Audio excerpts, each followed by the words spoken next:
राम राम किसान भाइयों। गेहूं की बिजाई इस खेत में हम करेंगे और ये देखिए आज हम स्प्रिंकलर ला चुके हैं खेत में और यहाँ पे इनको सेट किया जा रहा है। पैदावार ज़्यादा नहीं मिलती है तो हमारे एरिया में एक कहावत चलती है, स्प्रिंकलर की ढुलाई करते करते भाई कंधा टूट गया लेकिन फिर भी पैदावार अच्छी नहीं मिलती है।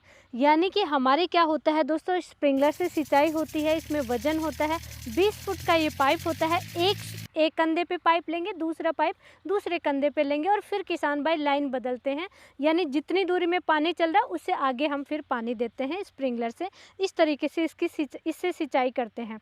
फिर भी अगर पैदावार नहीं अच्छी मिलती है तो किसान भाई सिर्फ इसी को कोसते हैं, भाई कंधा टूट गया इसको ढोते ढोते, लेकिन फिर भी पैदावार अच्छी नहीं मिलती है। जैसे कि हमारे समाज में भी कुछ लोग बहुत अच्छा काम करते हैं लेकिन फिर भी उन्हें बुराई मिलती है। वैसे ही दोस्तों, अगर गेहूं की फसल में अच्छी पैदावार नहीं मिलती है तो स्प्रिंकलर को कोसा जाता है, जबकि गलती हमारी खुद की होती है। किसान भाई कुछ ऐसी गलती करते हैं जिसकी वजह से अच्छी पैदावार नहीं मिलती है।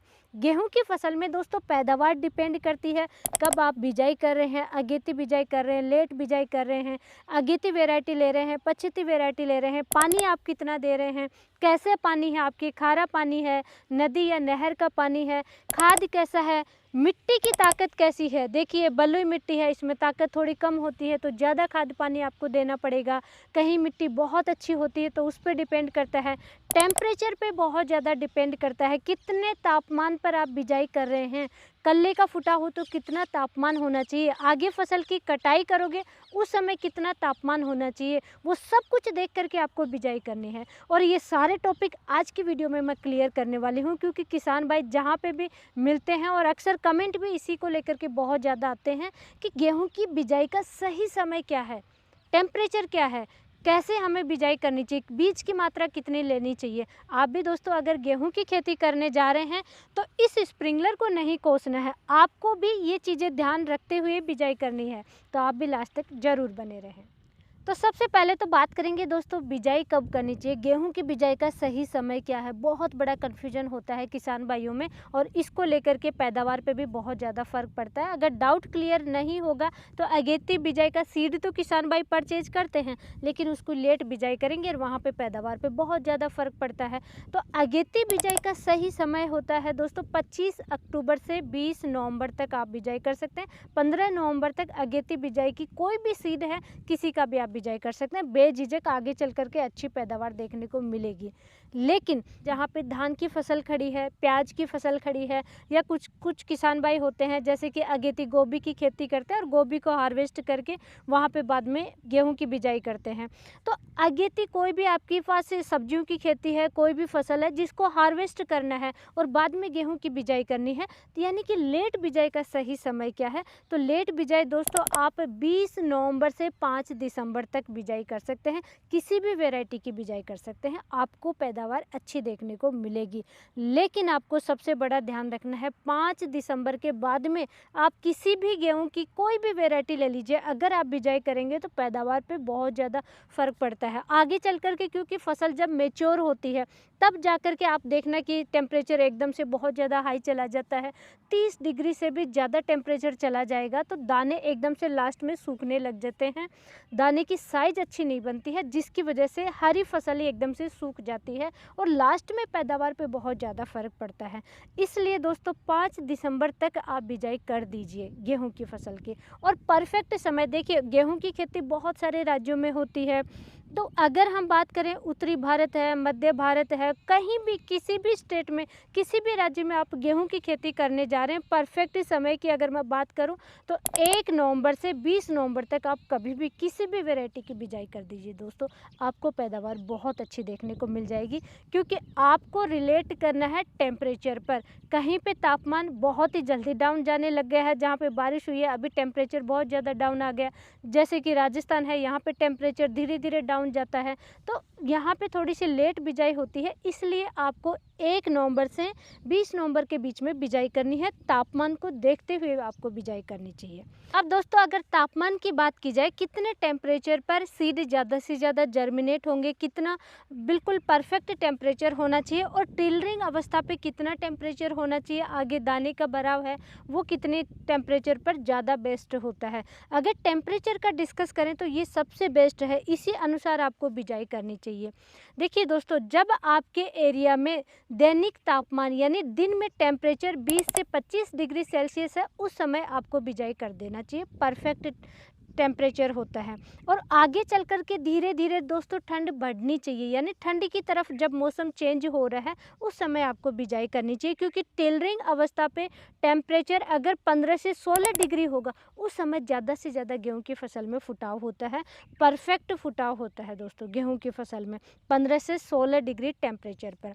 दाने के भराव के समय दोस्तों वापस से फिर टेम्परेचर थोड़ा सा अप होने लग जाता है, यानी वापस से सर्दी से थोड़ा सा मौसम गर्मी की तरफ आने लगता है। तो उस समय टेम्परेचर होना चाहिए दाने भराव के समय 23 से 25 डिग्री सेल्सियस, ये परफेक्ट होता है। और जब फसल पक रही होती है, जब आपको लगता है कि देखिए ज़्यादा लेट बिजाई का नुकसान कहाँ होता है, जब फसल पकती है, दाने का भराव होने के बाद में मेच्योर अवस्था आती है, फसल पकती है, उसके बाद में हम कटाई करते हैं, तो उस समय टेम्परेचर होना चाहिए परफेक्ट टेम्परेचर 25 से 30 डिग्री सेल्सियस।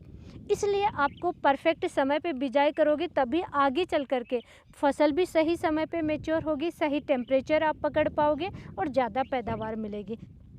नेक्स्ट बात करेंगे दोस्तों, सीड कितना चाहिए। परफेक्ट सीड की बिजाई करनी है। ऐसा नहीं है आप 50 केजी 60 केजी आप ले रहे हैं प्रति एकड़, 70-80 केजी भी किसान भाई प्रति एकड़ सीड लेते हैं, ज़्यादा घनी बिजाई करते हैं, उससे देखिए नुकसान होता है। एक तो सबसे पहले अगर हम नुकसान की बात करें कि ज़्यादा सीड बिजाई से नुकसान क्या होता है दोस्तों, ज़्यादा से ज़्यादा अगर प्लांट होंगे तो उनमें फुटाव कम होगा, और प्लांट को सर्वाइव करने के लिए जगह चाहिए, न्यूट्रिशन चाहिए, खाद चाहिए, पानी चाहिए, सब कुछ चाहिए, और वो उसको मिल नहीं रहे हैं। उसी एरिया में अगर ज़्यादा पौधे हैं तो उनमें आपस में सर्वाइव करने के लिए कंपटीशन होता है, और जो सबसे हेल्दी पौधा होता है उसमें थोड़ा बहुत फुटाव होता है, बाकी प्लांट दब जाते हैं तो फुटाव नहीं होता है, ये बड़ा नुकसान होता है। तो परफेक्ट सीड की मात्रा ही आपको लेनी चाहिए कोई सी भी फसल की आप बिजाई कर रहे हैं।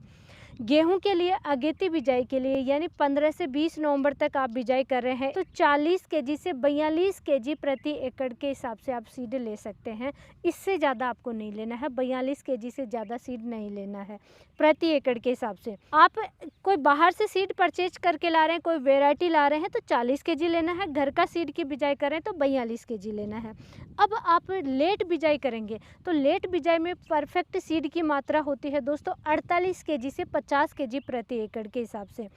घर के सीड की बिजाई कर रहे हैं तो 50 केजी आप लीजिए, मार्केट से सीड आप परचेज करके ला रहे हैं, कोई अच्छी वैरायटी की बिजाई कर रहे हैं तो आप 48 केजी सीड लेंगे, तब भी अच्छा फुटाव देखने को मिलेगा। 50 केजी सीड से ज़्यादा आपको नहीं लेना है पछेती वैरायटी में। बिजाई के समय एक जो गलती किसान भाई करते हैं, देखिए खेत खाली लेट होते हैं, लेट बिजाई वाले किसान भाइयों से अक्सर ये चूक होती है। एक तो खेत लेट खाली होते हैं, फिर जल्दी से जल्दी बिजाई करनी होती है तो सीड को उपचारित नहीं करते गेहूं की फसल में, ये बड़ा कमी देखने को मिलती है, जिसकी वजह से गेहूं की फसल जर्मिनेट होते ही पीलापन आता है, बहुत तरीके के नुकसान देखने को मिलता है।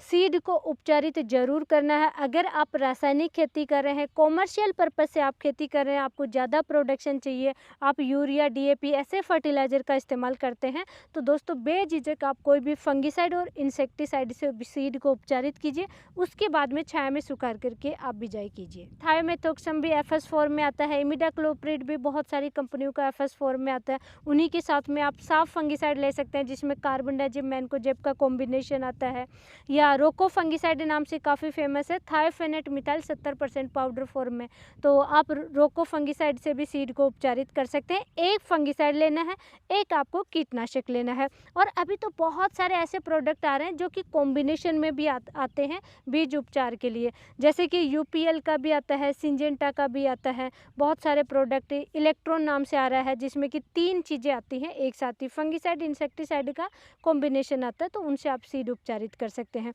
ऑर्गेनिक खेती में किसान भाई सबसे बड़े कन्फ्यूजन में रहते हैं। ऑर्गेनिक खेती अगर 100% गेहूं की करते हैं तो वो किसान भाई किससे सीड उपचारित करें। ऑर्गेनिक में बहुत सारे ऑप्शन हैं दोस्तों, आप ऑर्गेनिक में जीवामृत तैयार कीजिए, उससे सीड उपचारित कर सकते हैं। गोमूत्र और चूने का आप कॉम्बिनेशन तैयार करके उससे आप सीड उपचारित कर सकते हैं। आप हमें कमेंट करके बताइए, हम बिजाई करेंगे तो हम भी आपको दिखाएं प्रैक्टिकल कि हम किस तरीके से उपचारित करते हैं, क्योंकि हम गेहूं की ऑर्गेनिक खेती करते हैं और लंबे समय से ऑर्गेनिक ही खेती करते आ रहे हैं। और या फिर आप दोस्तों अगर ये तैयार नहीं कर सकते तो मार्केट से आप पीएस भी आता है, केएम भी आता है और एजिटोबैक्टर आता है, एनपीके कंसोर्टिया नाम से काफ़ी प्रोडक्ट आते हैं, या अलग अलग लेकर के एक साथ इनको मिक्स कीजिए और फिर इनको डेवलप करके उससे भी आप सीड को उपचारित कर सकते हैं। तो ऑर्गेनिक में भी बहुत सारे ऑप्शन हैं, सीड को उपचारित जरूर करना है और छाया में सुखा करके फिर आपको बिजाई करनी चाहिए। कोई भी और भी डाउट है तो फटाफट हमें कमेंट करके ज़रूर बताइए। और दोस्तों आप ऑर्गेनिक खेती करेंगे गेहूं की या कॉमर्शियल पर्पस से रासायनिक खेती करने जा रहे हैं, फटाफट वो भी हमें कमेंट करके ज़रूर बताइए, ताकि आगे उसी अनुसार हम वीडियो लाने की कोशिश करेंगे। आज की नॉलेजफुल जानकारी के लिए वीडियो को लाइक कीजिए, चैनल को सब्सक्राइब कीजिए, ज़्यादा से ज़्यादा किसान भाइयों तक शेयर ज़रूर करें। धन्यवाद।